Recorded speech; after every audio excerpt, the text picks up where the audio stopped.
जलवायु परिवर्तन को लेकर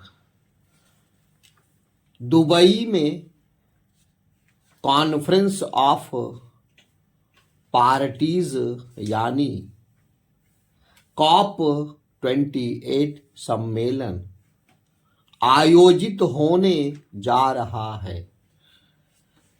पिछले COP सम्मेलन से लेकर इस नए आयोजन के बीच की अवधि वैश्विक पर्यावरणीय मुद्दों पर पश्चिम के जटिल विमर्श को दर्शाती है। यह जटिलता जलवायु परिवर्तन के लिए कारगर कदम उठाने की पश्चिम की मुखर पैरवी और ऐतिहासिक रूप से कार्बन उत्सर्जन की जिम्मेदारी स्वीकार करने की अनिच्छा के विरोधाभास को भी दिखाती है। पश्चिम के इस रवैये के उन विकासशील देशों के लिए गहरे निहितार्थ हैं जो जलवायु परिवर्तन के बड़े भुक्तभोगी हैं। लॉस एंड डैमेजेस फंड यानी नुकसान एवं क्षतिपूर्ति कोष इसका एक बड़ा उदाहरण है। पिछले COP सम्मेलन में सामने आई इस संकल्पना का उद्देश्य जलवायु परिवर्तन से पहुंचे नुकसान की भरपाई करना है। जलवायु जोखिम सूचकांक 2021 के अनुसार विकासशील देशों को जलवायु परिवर्तन का सबसे अधिक खामियाजा भुगतना पड़ा है। ऐसे में इन असंतुलनों को दूर करने के लिए एक खाका तैयार करने की हिमायत बहुत स्वाभाविक है। G77 समूह के साथ ही चीन ने नुकसान एवं क्षतिपूर्ति कोष की पहल में प्रभावी भूमिका निभाई। इस कोष को किसी देनदारी या मुआवजे के बजाय वैश्विक प्रतिबद्धता के रूप में देखा गया। यह दृष्टिकोण जलवायु परिवर्तन के असंगत प्रभाव और उसे दूर करने में विकसित देशों के दायित्व को रेखांकित करता है। इस कोष को विकसित देशों द्वारा अतीत से किए गए कार्बन उत्सर्जन की भरपाई के रूप में देखा जा रहा है। इस कोष के मोर्चे पर प्रगति के बावजूद उसे धरातल पर उतारने की राह में तमाम चुनौतियां भी हैं। मिस्र के असवान में ट्रांजिशनल कमेटी की चौथी बैठक के दौरान चर्चा और उसके बाद की अन्य बैठकों में इसकी जटिलताओं से साक्षात्कार हुआ, विशेषकर इस पहलू को लेकर कि कोष को व्यावहारिक रूप में कैसे आकार दिया जाए। अबू धाबी में हुई 5वीं बैठक में जरूर कुछ समाधान निकलता दिखा, जिस पर अंतिम निर्णय COP28 में होगा। इस सम्मेलन के दौरान यदि यह कोष अस्तित्व में आता है तो वैश्विक जलवायु अभियान में ऐतिहासिक उपलब्धि होगी। हालांकि उससे पहले कुछ मुद्दों को सुलझाना होगा। सबसे पहली चुनौती तो इस कोष में योगदान के पैमाने को निर्धारित करने की है। इस मामले में विकासशील देश अतीत से चले आ रहे उत्सर्जन का हवाला देते हुए विकसित देशों से अधिक वित्तीय योगदान चाहते हैं। वहीं अमेरिका और यूरोप सहित पश्चिम का तबका चाहता है कि उभरती हुई अर्थव्यवस्थाएं भी इसका व्यय साझा करें।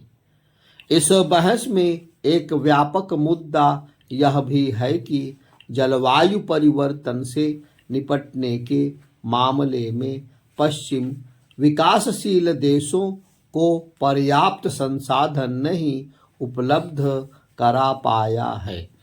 पश्चिम ने 2009 में यह वादा किया था कि वह इसके लिए 2020 तक $100 अरब सालाना तक की राशि उपलब्ध कराएगा, लेकिन ऐसा नहीं हो पाया।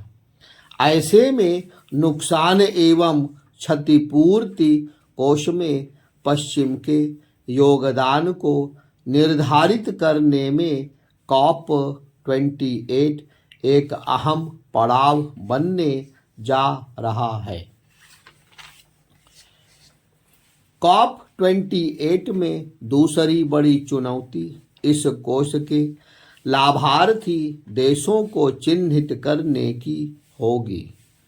COP27 में इस पर हुई बहस अति संवेदनशील देशों को परिभाषित करने पर केंद्रित रही। उसमें क्षति के आर्थिक कारकों से इतर मूर्त एवं अमूर्त प्रभावों का पहलू भी शामिल रहा। इसके अलावा प्रभावित समुदायों के प्रत्यक्ष अनुभवों और सरकारों एवं संगठनों द्वारा एकत्रित किए गए डाटा में असंगति का मुद्दा भी है। अल्प विकसित देशों के पास अक्सर जलवायु से जुड़े डाटा के विश्लेषण की क्षमता भी नहीं होती है। यह नुकसान एवं क्षतिपूर्ति से जुड़े जोखिमों को लेकर उनके लिए समर्थन और उनकी क्षमता बढ़ाने की आवश्यकता को भी रेखांकित करता है। नुकसान एवं क्षतिपूर्ति तय करना बहुत पेचीदा है। इसमें आर्थिक एवं गैर आर्थिक दोनों पैमाने होते हैं। गैर आर्थिक पहलू के स्तर पर नुकसान का आकलन तो बहुत ही कठिन है। जैसे संपत्ति या फसल को हुए आर्थिक नुकसान का आकलन किया जा सकता है, मगर जलवायु परिवर्तन से सांस्कृतिक विरासत को पहुंची क्षति और पलायन को कैसे आंकेंगे। एक सहमति यह बन रही है कि नुकसान और क्षतिपूर्ति को इस दृष्टि से देखा जाए कि जिनके साथ ताल नहीं बिठाई जा सकती। मसलन जिन स्थितियों से बचा नहीं जा सकता या उनसे बचा ही नहीं गया। अवधारणा के स्तर पर ऐसी स्पष्टता बहुत आवश्यक है ताकि संसाधनों के व्यय में दोहराव से बचा जा सके। साथ ही यह भी सुनिश्चित हो कि वित्तीय संसाधन उन पर ही व्यय किए जाएं जिन्हें उनकी सबसे अधिक आवश्यकता है। तीसरी चुनौती यह तय करने की है कि नुकसान से हुई क्षतिपूर्ति के लिए कितने वित्तीय संसाधनों की आवश्यकता होगी। ऐसे नुकसान का आकलन करने के लिए कोई संस्थागत ढांचा नहीं और नुकसान की प्रकृति भी अलग अलग प्रकार की होती है। इसलिए जलवायु संबंधित नुकसान पर नज़र रखने के लिए एक मानक ढांचा बनाए जाने का प्रस्ताव है।